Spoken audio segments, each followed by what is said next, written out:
ज्योतिष में गोचरों का सिलसिला जारी है और वो गोचर ही तो है जो हमारे जीवन को गतिमान बनाते हैं, नई इच्छाएं देते हैं, दिशा देते हैं और महत्वाकांक्षाएं लाते हैं। गोचरों के इस माह सीजन में अब उस गोचर का समय आ चुका है जिसके इर्द गिर्द बाकी गोचरों की धुरियां घूमती है। वो गोचर जिसके बिना ना प्रमोशन होता है, ना शादी होती है, ना घर होता है, ना गाड़ी होती है। और वो गोचर है शनि का मार्गी गोचर। जी हाँ, आज से ठीक 7 दिन बाद 28 नवंबर 2025 को भगवान शनिदेव मीन राशि में मार्गी होने जा रहे हैं और उनके मार्गी होते ही शुरू हो जाएगा नई इच्छाओं का दौर, नए कर्मों का दौर। और शनि के मार्गी होते ही लाइफ स्टेबल होने लगती है, काम बनने लग जाते हैं और नए मुकाम भी हासिल होते हैं। अब जुलाई 2026 तक शनिदेव मार्गी रहेंगे और इस अवधि के दौरान 7.5 कंटका और अष्टम शनि के प्रभाव में कमी देखने को मिलेगी। इन शॉर्ट अब शनिदेव पहले से सॉफ्ट हो जाएंगे, हम परेशान करेंगे और कुछ राशियों को तो भरपूर लाभ भी देंगे। तो इस वीडियो में मैंने शनि के मार्गी गोचर का बड़े ही विस्तार से विवरण दिया है और बताया है कि कैसे ये आपकी राशि को प्रभावित करेगा। तो शुरू करते हैं वृषभ राशि से। तो देखिए, टॉरस राशि वालों के लिए या टॉरस लगन वालों के लिए शनि अभी ट्रांजिट कर रहे हैं 11th हाउस से। शनि आपके लिए योग कारक प्लैनेट है और 11th हाउस से उनका ट्रांजिट काफी सुपीरियर माना जाता है। तो अब शनि के मार्गी होते ही आपके जो प्लान्स हैं, आपके जो स्कीम्स हैं वो वर्क करने लगेंगी। और देखिए, जब से शनि वक्री हुआ है टॉरस राशि वालों ने बहुत मेहनत करी है। कुछ लोग नए प्लान्स में लगे हैं, कुछ लोगों ने नया बिजनेस स्टार्ट किया है, कुछ लोगों ने प्रमोशन के लिए काम किया है और कुछ लोगों ने नए टारगेट सेट किए हैं। स्टूडेंट्स लोगों ने भी एग्जाम्स की तैयारी करी है और कुछ लोग नए रिलेशनशिप में आए हैं और रिलेशनशिप को बिल्ड कर रहे हैं और कुछ लोग फैमिली प्लानिंग में भी लगे हुए हैं क्योंकि सैटर्न का aspect 5th house of children में पड़ रहा है। तो देखिए, सभी राशियों में सैटर्न का जो ये मार्गी गोचर है जो सबसे इंपॉर्टेंट और ऑस्पिशियस लग रहा है वो वृषभ राशि वालों के लिए ही लग रहा है, क्योंकि देखिए शनि यहाँ पे योग कारक है और 11th हाउस सक्सेस का होता है। 11th हाउस आपका लार्ज गेन्स का होता है, नेटवर्किंग का होता है और ये वो हाउस है जो आपको फील गुड कराता है, जो आपको सेंस ऑफ अचीवमेंट भी देता है। और आज के इस दौर में 11th हाउस की इंपॉर्टेंस काफी ज्यादा है क्योंकि यही वो हाउस है जो आपके लिए मोटिवेशन लेके आता है। अब सैटर्न जब से यहाँ पे वक्री थे, कुछ काम आपके स्लो हो चुके थे और सैटर्न का एस्पेक्ट आपके 1st हाउस में भी पड़ रहा है। इसकी वजह से थोड़ा सा बहुत कंफ्यूजन और छोटे छोटे ऑब्स्टिकल आप कंटिन्यूअसली फेस करते जा रहे थे। अब देखिए, सैटर्न के मार्गी होते ही ये ऑब्स्टिकल निकल जाएंगे। आपके अंदर एक नया मोटिवेशन आएगा, आपके अंदर नई डिजायर्स आएंगी और नई एनर्जी आपके अंदर आएगी। लोगों को देखने का नजरिया भी बदलेगा, काफी पॉजिटिव होने वाले हैं। आप नए लोगों को अट्रैक्ट करेंगे और देखिए कनेक्शंस, यहाँ पे नेटवर्किंग, ये आपको कैरियर में बहुत हेल्प करने वाली है। कैरियर ही तो क्या, ये आपको लाइफ के हर एरिया में हेल्प करने वाली है। तो नेटवर्किंग पे इस पीरियड के दौरान, शनि मार्गी के दौरान आपको काफी ध्यान देना है। ये 8 महीने नेटवर्किंग के ही होने वाले। ये 8 महीने आपके पास है जिसमें आप कुछ बहुत अमेजिंग बिल्ड कर सकते हैं। फिर वो चाहे आप कैरियर में करना चाहते हो या वेल्थ में करना चाहते हो या रिलेशनशिप या फिर पर्सनल डेवलपमेंट के एरिया में।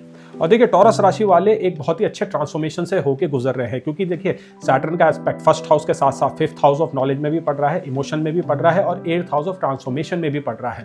और पाइसिस साइन में है शनिदेव अभी, और पाइसिस साइन का स्पिरिचुअल ग्रोथ में बहुत बड़ा रोल होता है। इनफैक्ट ये सबसे स्पिरिचुअल साइन माना जाता है। अब सैटर्न यहाँ पे जैसे ही मार्गी होंगे तो बहुत सारे नए आयाम, नए डायमेंशंस आपके लिए खुलने वाले हैं। आप कुछ ऐसा एक्सपीरियंस करेंगे जो आपको बिल्कुल बदल के रख सकता है। देखिए, शनि का ऐसा गोचर, शनि का ये मार्गी गोचर अब आपको इसके 30 साल बाद मिलेगा। तो कई लोग लाइफ के ऐसी स्टेज में है जो मे बी आफ्टर 30 ईयर्स को एक्सपीरियंस ना कर पाए और कुछ लोग ऐसे हैं जो 30s की एज में है, उनके लिए ये फर्स्ट मार्गी गोचर है शनि का मीन राशि में। तो काफी इंपॉर्टेंट है टॉरस राशि वालों के लिए गोचर। आप लाइफ के किसी भी एज ब्रैकेट से बिलोंग करते हो, ये ट्रांजिट आपके लिए काफी इंपॉर्टेंट होने वाला है। अब तक जो डिलेज आपको प्रोफेशनल ग्रोथ में महसूस हो रही थी वो हटने वाली है। अगर आप किसी फंडिंग की तलाश में, वो भी आपको मिलने वाली है। और अगर आपने लोन अप्लाई किया है, उसमें ऑब्स्टिकल्स आ रहे थे तो वो भी इस पीरियड में क्लियर हो जाएंगे। स्लो एंड स्टडी राइज होने वाला है आपके फाइनेंसेस में और आपके स्टेटस में। और देखिए, ये जो ड्यूरेशन है 8 महीने की, जुलाई 2026 तक, इसमें आपके सर्कल में जो फेक लोग थे और या तो वो लोग जो आपके पर्पस में कोई इंपॉर्टेंट रोल प्ले नहीं करते, वो आपकी लाइफ से अब एग्जिट हो जाएंगे। सैटर्न उन लोगों को आपकी लाइफ से अब धीरे धीरे करके निकालना शुरू कर देगा।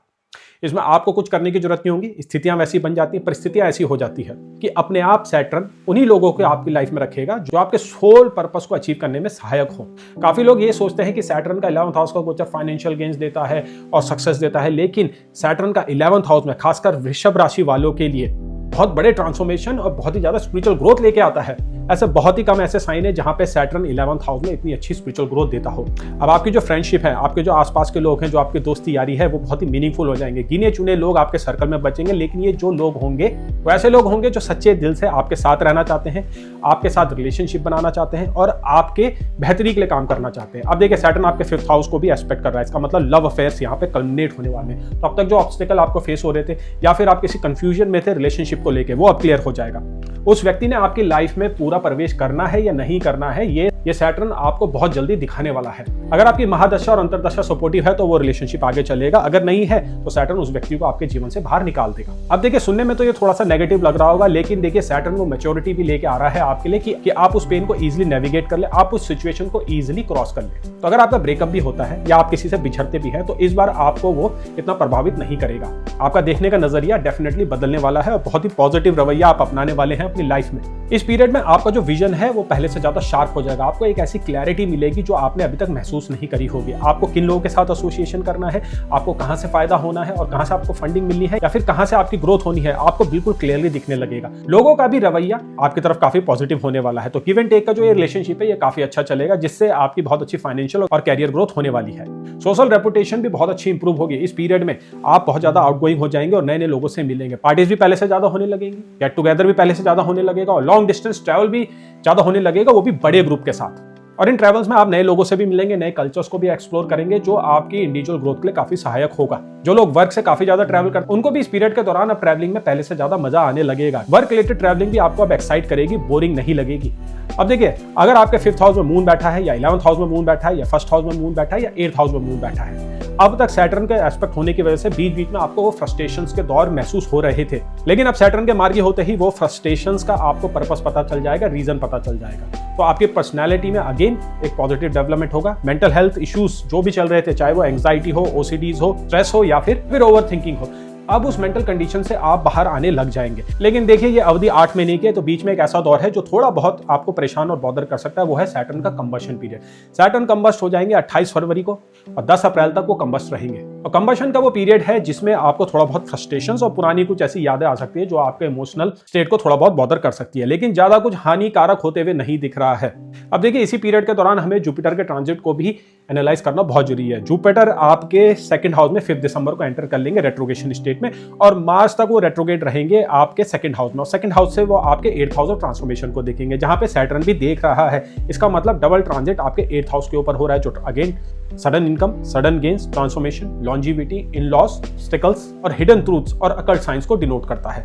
तो ये ऐसा पीरियड है जिसमें आपको बहुत बड़े बड़े चेंजेस एक्सपीरियंस करने को मिलेंगे। अब वो पॉजिटिव होंगे, नेगेटिव होंगे, डिपेंड करेगा आपकी महादशा, अंतरदशा और आपके हॉरोस्कोप के प्लेसमेंट के ऊपर। तो मैं काफी ज्यादा एडवाइस करूंगा आपको कि आप एक कंसल्टेशन ऑर्डर करें और अपने हॉरोस्कोप को इंडिविजुअली समझें कि कैसे ये गोचर आपके ऊपर इंपैक्ट करने वाले हैं और कैसे आप इनके लिए तैयार हो सकते हैं। इस पीरियड के दौरान सिबलिंग से रिलेटेड कुछ ऐसी चीजें हो सकती हैं जो काफी महत्वपूर्ण साबित होंगी। देखिए, 11th हाउस वैसे कहने को तो एल्डर सिबलिंग का होता है, तो अगर आप अपने फैमिली में अपने सिबलिंग में सबसे एल्डेस्ट है तो आपका रोल इस पीरियड में काफी इंपॉर्टेंट होने वाला है। फिर भी देखिए, अगर आप एल्डर भी नहीं है, अगर आप एल्डेस्ट भी नहीं है, तो फिर भी देखिए 11th हाउस में जो ये ट्रांजिट्स होते हैं, खासकर सैटर्न का, मार्स का और राहु का, ये सिबलिंग से रिलेटेड इवेंट कराता है। तो ऐसा देखा गया है कि जब किसी जातक के 11th हाउस में सैटर्न पॉजिटिव स्टेट में ट्रांजिट करता है तो रिलेशनशिप अपने सिबलिंग्स के साथ बेटर होने लग जाते हैं। हमारे जो सिबलिंग्स होते हैं वो पहले से ज्यादा लाइफ में ग्रोथ करने लगते हैं। आप उनके लिए गाइड और एक मेंटोर का काम करने लग जाते हैं। तो ये फैक्टर भी आपकी लाइफ में एंटर करने वाला है। इनहेरिटेंस रिलेटेड जो मुद्दे चल रहे थे सिबलिंग्स के साथ, वो भी रिजॉल्व होने लगेंगे। लेकिन अगर आपका कोई इनहेरिटेंस रिलेटेड मैटर अपने पैटर्नल रिलेशनशिप के साथ चल रहा है, यानी कि फादर के एल्डर सिबलिंग के साथ चल रहा है, तो इस पीरियड में थोड़ी बहुत कॉम्प्लिकेशंस आपको फेस करनी पड़ेगी। एक बैटल्स आपको फेस करना पड़ सकता है जो लीगल भी बन सकता है।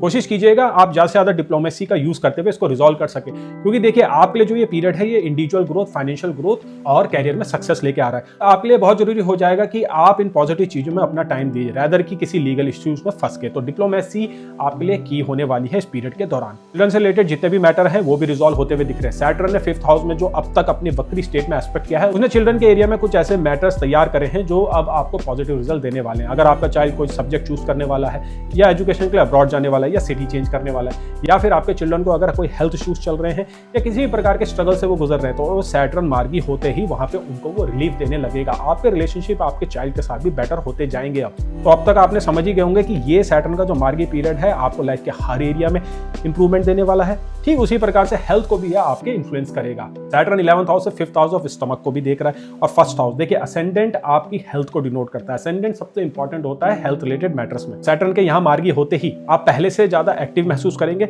आप फिटनेस रिलेटेड एक्टिविटीज में ज्यादा इन्वॉल्व हो जाएंगे, आपका रूटीन पहले से बेटर हो जाएगा और डिसिप्लिन आपका बहुत ही अच्छा इंप्रूव होने लग जाएगा। तो देखिए, टाइम मैनेजमेंट के मामले में आप पहले से ज्यादा लकी हो जाएंगे। आपको ये पता चल जाएगा कि कहां पे मुझे अपना कितना टाइम देना है, जिस वजह से आपकी प्रोडक्टिविटी भी इंक्रीज होगी, अच्छा मूड बनेगा। क्योंकि देखिए, वक्री सैटर्न का एस्पेक्ट फर्स्ट हाउस में झेलना इतना आसान नहीं होता है।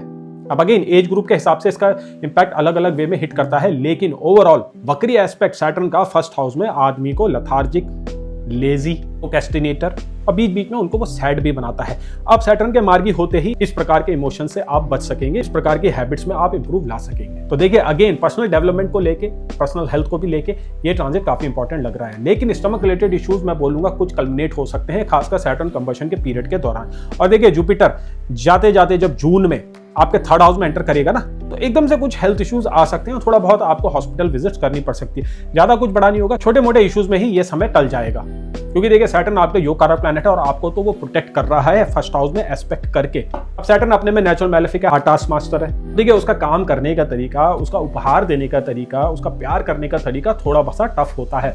अब इस गोचर का आप फायदा कैसे उठा सकते हैं, ये जानना बहुत जरूरी है। अगर आप इस गोचर का फायदा उठाना चाहते हैं तो सबसे पहले रेमेडीज में फोकस कीजिए। रेमेडीज में आप ये कर सकते हैं कि इस ड्यूरेशन के दौरान आप सात्विक लाइफस्टाइल जीने की कोशिश कीजिए, अच्छी बुक्स पढ़िए, उसी के साथ साथ गीता के 5वें और 6ठे अध्याय का एसेंस आप जितना समझ सके उतना आपके लिए बहुत जरूरी हो जाएगा। क्योंकि देखिए, सैटर्न सबसे स्पिरिचुअल प्लैनेट है, सैटर्न कर्म योगी है, सैटर्न आपको कर्म योगी बनाना चाहता है। तो जितना ज्यादा आप अपने कर्मों में पढ़ेंगे बिना फल के एक्सपेक्टेशंस के, उतना ज्यादा सैटर्न आपको रिवॉर्ड देगा। सैटर्न रिचुअल से इतना खुश नहीं होता है, सैटर्न एफर्ट से खुश होता है। इसी ट्रांजिट के दौरान हमको थोड़ी बहुत नजर राहु के गोचर पे भी मारने की जरूरत है। क्योंकि देखिए, राहु 23 नवंबर को अपने ही नक्षत्र में आ रहा है, जो कि सप्तदिशा नक्षत्र है। राहु अभी आपके 10th हाउस से गोचर कर रहा है, जो कि बहुत बड़ा एक्सपोजर आपके ऊपर लेके आने वाला है। तो इस सैटर्न के ट्रांजिट के द्वारा आप राहु के उस गोचर का भी बहुत अच्छा फायदा उठा सकते हैं। क्योंकि देखिए, राहु अभी सैटर्न से 12th हाउस में ट्रांजिट कर रहा है। इसका मतलब अब्रॉड रिलेटेड सिग्निफिकेशंस काफी ज्यादा स्ट्रांग होने वाली है। और जो लोग ऑलरेडी अब्रॉड में हैं, उनके लिए देखिए सक्सेस बहुत अच्छी होने वाली है। अपनी लाइफ की सबसे मीनिंगफुल सक्सेस इस पीरियड के दौरान उनको देखने को मिलेगी। और जो लोग अभी अब्रॉड जाना चाहते हैं या किसी बड़ी अब्रॉड कंपनी के लिए काम करना चाहते हैं, उनके लिए भी ये ट्रांजिट काफी सपोर्टिव है।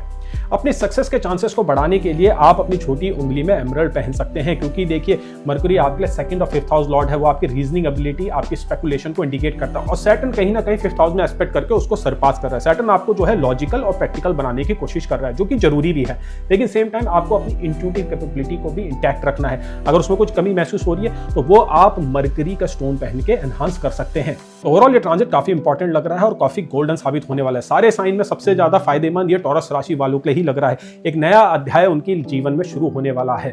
तो अगर आपको कोई भी क्वेश्चन है या क्वेश्चन भी डाउट है तो आप उसको कमेंट सेक्शन में लिख सकते हैं। अगर आपको कंसल्टेशन चाहिए तो आप मुझे ईमेल भी कर सकते हैं और व्हाट्सएप भी कर सकते हैं।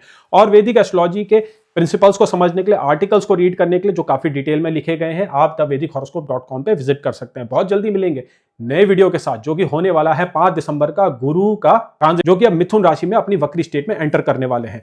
और गुरु का ये ट्रांजिट शनि के इस मार्गी ट्रांजिट के साथ बहुत कुछ नया करने वाला है। क्योंकि देखिए, जब भी आपको सैटर्न के ट्रांजिट को रीड करना होता है, गुरु के ट्रांजिट को रीड करना होता है, तो आपको इन दोनों को एक साथ मिक्स करना होता है। अकेले इन ट्रांजिट्स को रीड करने में रिजल्ट्स थोड़े से मिसलीडिंग हो सकते हैं। तो बहुत जल्दी मिलेंगे इस नए वीडियो के साथ, तब तक के लिए नमस्कार।